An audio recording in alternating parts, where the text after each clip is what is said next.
এদিকে রাজধানীর মোহাম্মদপুর ও আদাবরে চাঁদাবাজি, মাদক কারবার, কিশোর গ্যাং নিয়ন্ত্রণ ও বিএনপি নেতা হত্যাকাণ্ডে অভিযুক্ত মনোয়ার হোসেন লেদু ওরফে লেদু হাসানকে গ্রেফতার করেছে র্যাব-2।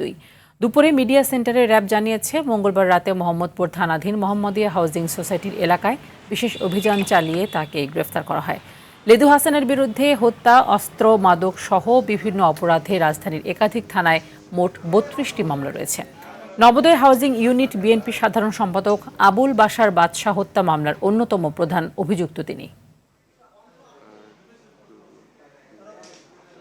রাজধানীর মোহাম্মদপুর থানাধীন মোহাম্মদিয়া হাউজিং সোসাইটি গ্রেপ্তারকৃতদের 164 ধারার জবানবন্দিতে জানা যায়, লেদু হাসানি বাদশাকে হত্যার জন্য মূল হত্যাকারী পারভেজকে অস্ত্র সরবরাহ করেছিল।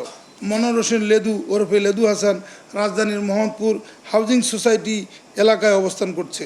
প্রাপ্ত তথ্যের ভিত্তিতে র্যাব-2 একটি আভিযানিক দল উক্ত এলাকায় বিশেষ অভিযান পরিচালনা করে এবং মনোয়ার হোসেন লেদুকে গ্রেপ্তার করে।